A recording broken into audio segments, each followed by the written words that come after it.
When Neka woke that morning and saw her reflection in the clay water pot, she screamed. Her face, once smooth as river stones, was now covered in sores that wept a thick yellow liquid. Her arms, her legs, her entire body burned, as if fire ants crawled beneath her skin. But it was her belly that terrified her most. It had swollen overnight, round and hard as a calabash, though no child grew inside. The village women gathering water outside heard her screams and whispered to each other, pulling their wrappers tight around their bodies.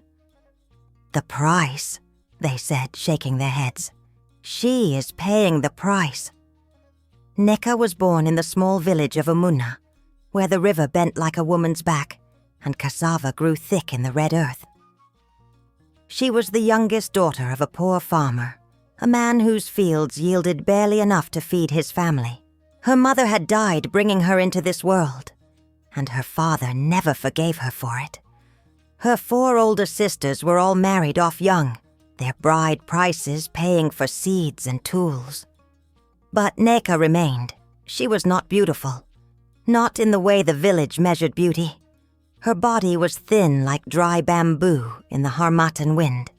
Her skin was dark as the bottom of a well, and her teeth protruded slightly when she smiled, which she rarely did. The boys who courted her sisters never looked at Neka twice. The village girls whispered behind their hands when she walked to the market, her faded wrapper barely covering her frame. "That one will die in her father's compound," the older women said while pounding yam in their mortars. "No man wants a woman who looks like hunger itself." But Neka had something her sisters did not. She had hands that could weave the most beautiful baskets anyone had ever seen. Baskets so perfect, so intricate, that traders came from distant villages to buy them. Her fingers moved through the raffia, like water flowing through reeds, creating patterns that seemed to tell stories. It was the only thing about her that anyone praised. Her father sold her baskets at the market and kept every cowrie shell for himself. One dry season, when Neka was 20 harvests old, a great drought came to Umuna. The cassava withered in the fields. The yam harvest failed completely. Children's bellies swelled with hunger, and the river became nothing more than a trickle of brown water. Neka's father grew desperate. He had taken loans from the village chief to plant his crops, and now those debts came calling like vultures circling a dying goat. "You will marry whoever asks," her father told her one evening, his eyes hard as stone. "I do not care if he is old. I do not care if he beats his wives. I do not care if he has no teeth. You will take the first man who offers a bride price." Neka said nothing. What could she say? She wove her baskets and waited for her fate. Then one market day, a stranger came to Umuna. He arrived in a fine wrapper of deep purple cloth, bronze bracelets climbing up both arms, beads of red coral around his neck. His skin glowed with health. His teeth were white and straight, his eyes sharp and intelligent. The village had never seen such a man. He walked through the market as if he owned every compound, every tree, every breath of air. His name was Obi, and he said he was a wealthy trader from a distant settlement. He stopped at Neka's mat where she sat selling her baskets. She kept her eyes down, expecting him to look and walk away like all the others. But he did not. "These baskets," he said, his voice smooth as palm oil. "Who made them?" "I did," Neka whispered, still not looking up. "Look at me." She raised her eyes and saw him smiling, not with mockery, not with pity, but with something else, something that made her skin tingle. "You have a gift," Obi said. "Your hands create beauty." He picked up a basket, turning it in the sunlight. "I will buy all of them, and I will pay you 3 times what you are asking." The women at the neighboring mat stopped their trading to stare. 3 times? For baskets made by ugly Neka? Whispers rippled through the market like wind through palm fronds. Obi counted out the cowrie shells into Neka's trembling hands. Then he leaned close, so close she could smell the honey-sweet scent of his skin. "I will return tomorrow," he said, "and I wish to speak with your father." That night, Neka could not sleep. She lay on her mat in her father's compound, listening to the night sounds, her heart beating like a talking drum. What did this wealthy man want with her father? Surely not what she thought. Surely not. But the next day, Obi came. He sat with Neka's father under the great tree, and the two men talked for a long time. The entire village watched from their compounds, everyone finding reasons to walk past, to fetch water, to check their crops. When Obi finally stood and walked away, Neka's father's face was split by a smile wider than the river itself. "He has offered for you," her father said, grabbing Neka's thin shoulders. "A bride price so large, I can pay all my debts and still have enough to plant next season. You are getting married, daughter. Finally, you are worth something." The village could talk of nothing else. At the river, women balanced their clay pots on their heads and gossiped. "Did you hear? Obi, that wealthy trader, wants to marry Neka. Neka! The ugly one!" They shook their heads in disbelief. "What does he see in her? There must be something we do not know. Maybe she worked some kind of medicine on him." But Neka did not care what they said. For the first time in her life, someone wanted her. Someone saw value in her. When Obi came to visit, bringing gifts of fine cloth and sweet honey, she felt something growing in her chest, something warm and bright. Could this be love? Could someone like her deserve such fortune? 3 moons after their first meeting, they were married. It was a small ceremony, for Neka had no mother to celebrate with her, and her sisters did not return from their distant compounds. But she wore a new wrapper of beautiful indigo cloth, a head wrap that Obi had bought for her, and beads around her waist that clicked when she walked. For one day she felt almost beautiful. Obi took her to his compound, far from Umuna, deeper into the forest than Neka had ever traveled. His home was large, built of strong wood and clay, with a thatched roof that did not leak. Inside were carved wooden stools, clay pots decorated with intricate patterns, woven baskets filled with yams and corn. Neka had never seen such wealth. "You will be happy here," Obi said, his hand gentle on her cheek. "I will give you everything you need." And for 2 moons, she was happy. Happier than she had ever been. Obi treated her with kindness. He praised her cooking. He sat with her in the evenings and told her stories. He touched her as if she were precious, as if she were beautiful. For the first time in her life, Neka understood what it meant to be wanted. But on the night of the full moon, in her 3rd month of marriage, everything changed. Neka woke to find Obi standing over her sleeping mat. But he was not alone. Beside him stood an old woman, ancient as the forest itself, her wrapper made of animal skins, her eyes glowing in the darkness like a leopard's. Cowrie shells hung from her neck in twisted strands, and she carried a staff carved with symbols that seemed to move in the firelight.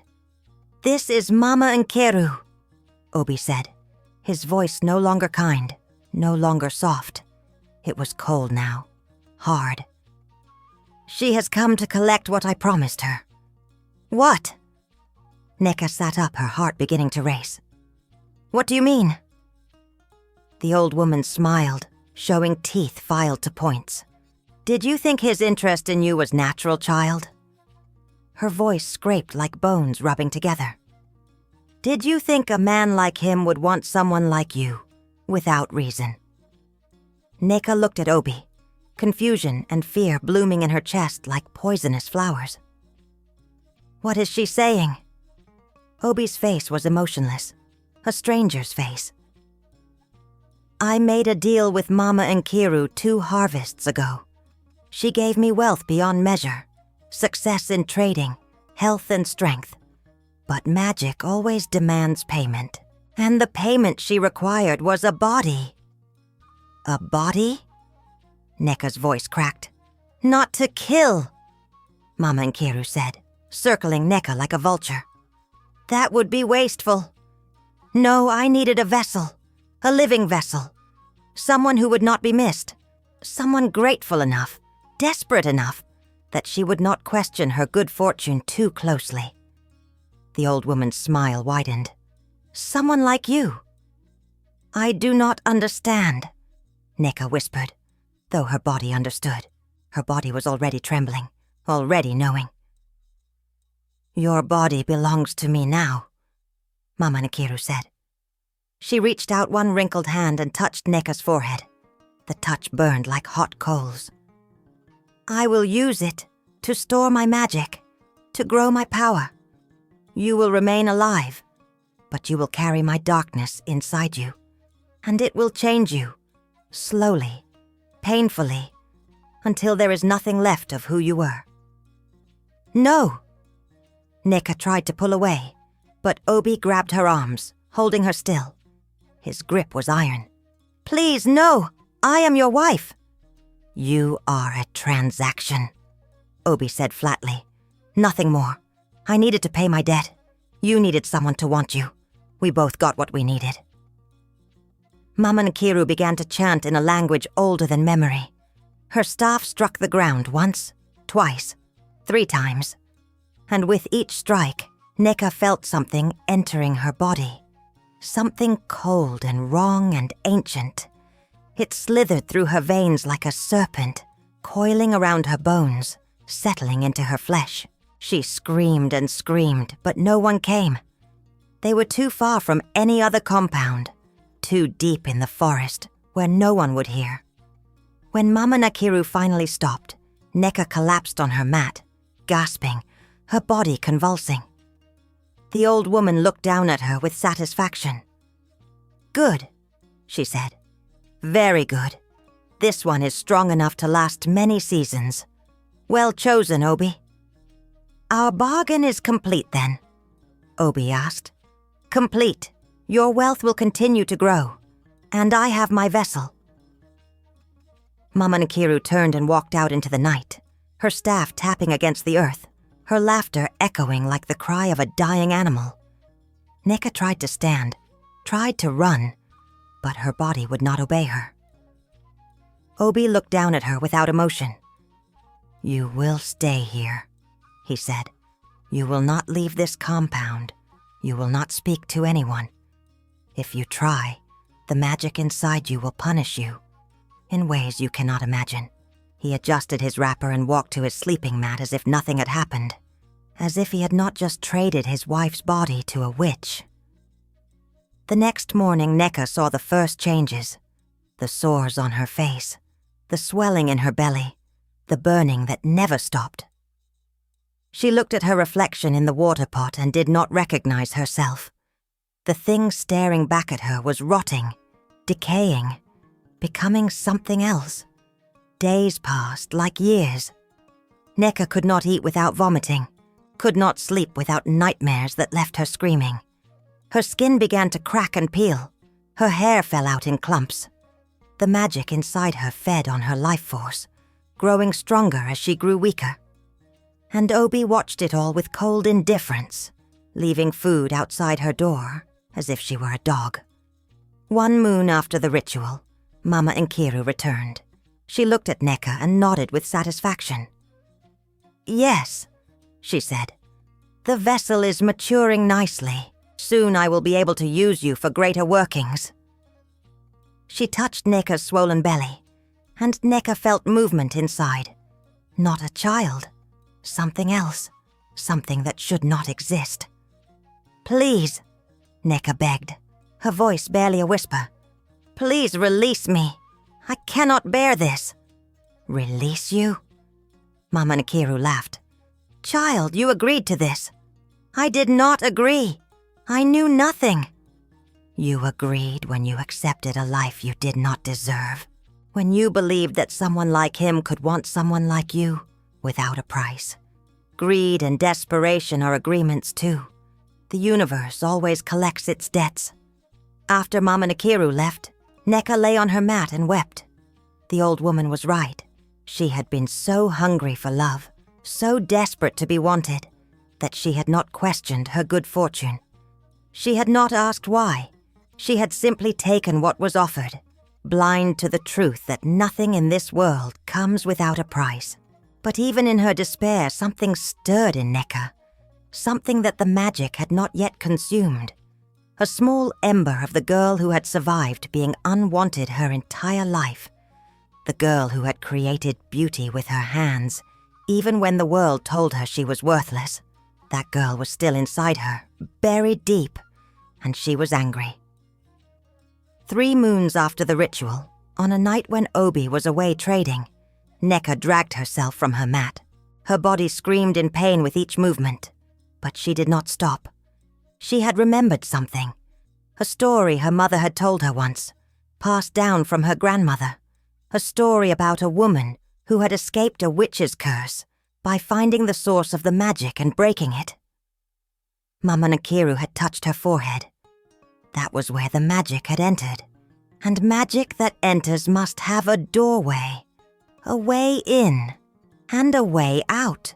Neka stumbled through the compound to where Obi kept his most precious possessions, a locked wooden chest. Using her weaving needle, she picked the lockers carefully, as she had once woven her baskets. Inside, beneath his fine wrappers and bronze bracelets, she found what she was looking for. A small clay figure roughly made, with strands of hair embedded in its surface. Her hair! Hair that Obi must have collected while she slept during their courtship. A tether, a connection between her body and Mama Nkiru's magic. Neka's hands shook as she lifted the figure. She could feel the magic pulsing through it, could feel how it connected to the darkness coiled inside her. If she destroyed this, perhaps she could break the bond. Perhaps she could free herself. But she hesitated. Breaking the figure might free her, but it might also kill her. The magic had woven itself so deeply into her flesh that removing it could unravel everything. She might bleed out from invisible wounds. She might simply stop breathing. But staying as she was meant a slow, agonizing transformation into something inhuman. A vessel. A thing. Neka thought of her mother, who had died bringing her into this world. She thought of her father, who had sold her to pay his debts. She thought of a lifetime of being told she was worthless. And she thought, for the first time, that perhaps dying on her own terms was better than living as someone else's property. She took the clay figure outside and placed it on the ground. Then she picked up a large stone and raised it high above her head. "Wait!" Neka froze. In the shadows beyond the compound, someone moved. She expected to see Mama Nkiru or Obi returned early. But instead, a different old woman stepped into the firelight. This one wore a wrapper of white cloth, clean and bright. Her eyes were kind, and her smile held no malice. She carried a walking stick of smooth wood, polished by many years of use. "Who are you?" Neka whispered. "I am Neoche," the old woman said. "I have been watching you, child. Watching and waiting to see if you had the strength to fight. Are you another witch? Come to claim my body?" Neoche shook her head. "I am what Mama Nkiru once was, before she chose darkness. A healer, a keeper of balance. And I am here to tell you that breaking that figure will not free you.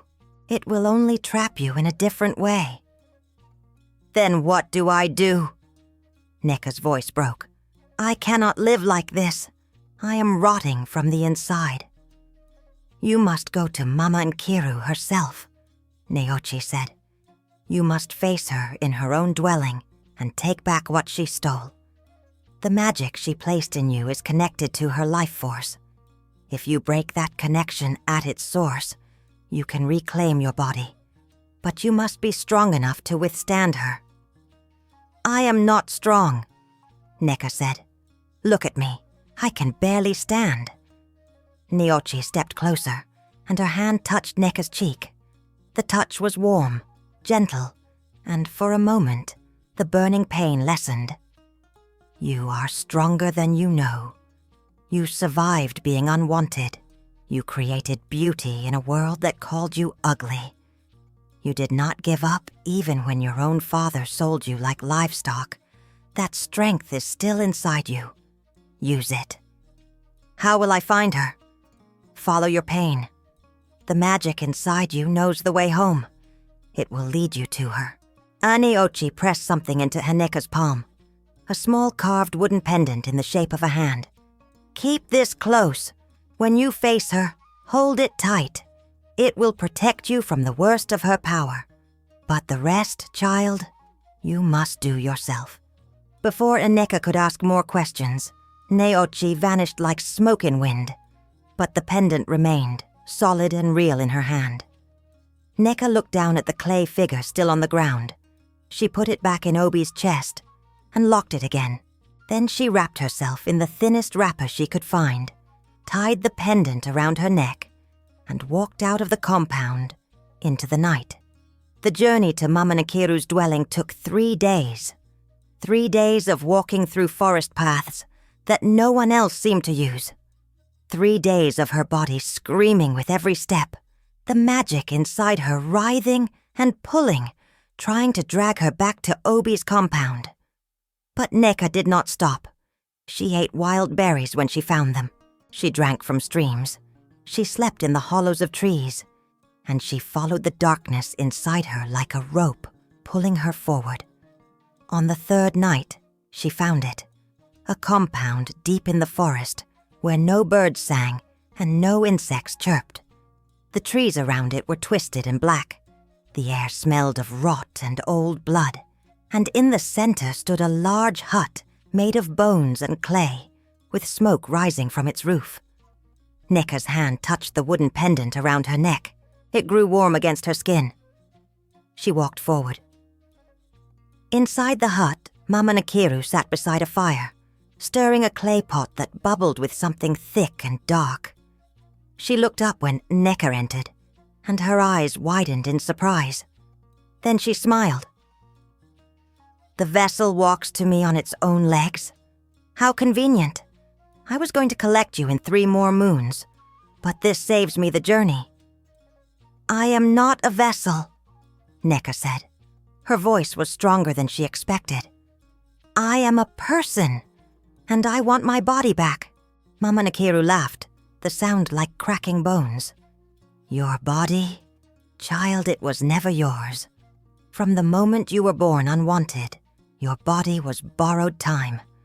I simply claimed what no one else valued." "Then you claim nothing."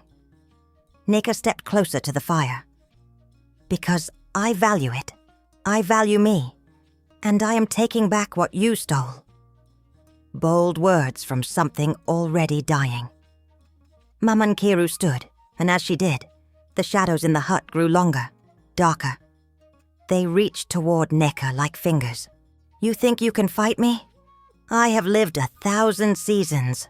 I have consumed the life force of 100 vessels. You are nothing. You are..." Neka grabbed the pendant around her neck and pulled it free, holding it before her like a weapon. The carved hand glowed with soft white light, and where the light touched, Mama Nkiru's shadows recoiled. The witch's face twisted with rage. "That old meddler! She gave you a talisman!" "She gave me a chance," Neka said. "Now release your hold on me." "Never!" Mama Nkiru raised her staff and began to chant. The magic inside Neka responded, surging up like a wave trying to tear her apart from within. Neka screamed and fell to her knees, but she did not drop the pendant. "You feel that?" Mama Nkiru hissed. "That is my power. It lives in your blood now. It owns every part of you. You cannot fight it. You can only submit." Neka's vision blurred with pain. She could feel the magic trying to consume her completely, to finish what it had started. Her body convulsed. blood dripped from her nose, the sores on her skin split open. She was dying. She knew she was dying. But as she knelt there on the dirt floor of that evil place, something changed inside her. She remembered every moment of rejection, every whispered insult, every turned back, every person who had looked at her and seen nothing worth loving. And she realized something profound. That pain had not destroyed her. It had made her survive. It had taught her to find value in herself when no one else would. She was not beautiful. She was not wealthy. She was not wanted by the world. But she was herself. And that was enough. "No," Neka whispered, then louder. "No!" She stood, her legs shaking but holding. She held the pendant above her head, and its light grew brighter, so bright, it filled the entire hut. "You do not own me. My body is mine. My life is mine. And I choose to take it back." The light exploded outward like a small sun. Mama Nkiru shrieked and tried to shield herself, but the light found her. It found the threads of magic that connected her to all her victims, all her vessels, and one by one, it burned those threads away. Neka felt the magic inside her body scream and writhe, and finally release its grip. It poured out of her like water from a broken pot, flowing back toward its source, back toward Mama Nkiru. The witch staggered, her eyes wide with horror, as her own power turned against her. The clay pot beside the fire exploded. The bones that made up the walls of the hut began to crack and crumble. "What have you done?" Mama Nkiru gasped. "What have you done?" "I freed myself," Neka said, "and all the others you have used." Mama Nkiru's body began to shrivel and age. Without the stolen life force of her victims to sustain her, she was nothing but an ancient creature far past her natural time. She collapsed to the ground, her wrapper falling away to reveal skin like dried leather. Her filed teeth fell from her gums. Her eyes clouded over. "Curse you," she wheezed. "Curse you and all your—" But before she could finish, her body crumbled to dust. Just dust. As if she had never been anything more than that. Neka stood in the ruins of the hut, breathing hard, the pendant still clutched in her hand. She looked down at her body and saw that the sores were closing. The swelling in her belly was shrinking. The burning pain was fading to nothing. She was healing. She was free. She walked out of that cursed place and did not look back. When Neka returned to Obi's compound, she found it empty. The villagers from nearby settlements told her that he had fled 3 days ago, his face twisted with terror, babbling about witches and curses and broken bargains. No one had seen him since. His wealth, his fine wrappers, his bronze bracelets, all of it remained. And according to the laws of the land, it now belonged to his abandoned wife. Neka took what she needed and left the rest. She returned to her village of Umuna, where the drought had finally broken, and the river flowed strong again. The women at the market stared when they saw her. She was thin, yes. She was still dark-skinned. Her teeth still protruded slightly. But something about her had changed. She walked differently now. She held her head high. "I heard what happened," one of the older women said, approaching her with cautious respect. "They say you faced a great evil and won." "I faced myself," Neka said simply, "and decided I was worth fighting for." Word spread through Umuna and beyond. The girl who had been sold like livestock had become the woman who had defeated a witch. Young girls began to come to her, girls who felt unwanted, girls who had been told they were worthless. Neka would sit with them and teach them to weave baskets, and while their hands learned the patterns, she would tell them, "You do not need anyone to see your value for it to exist. You do not need to be wanted to be worthy. You are enough exactly as you are. Her father came to her one day, his face lined with shame. I sold you, he said simply. I traded my daughter for coins to pay my debts. I have no right to ask, but will you forgive me? Neka looked at the old man who had given her life but never given her love, and she thought about revenge, about turning him away, about making him feel the rejection she had felt every day of her childhood. But she also thought about the magic that had nearly consumed her, fed by desperation and pain. She thought about how holding on to darkness only gives it power.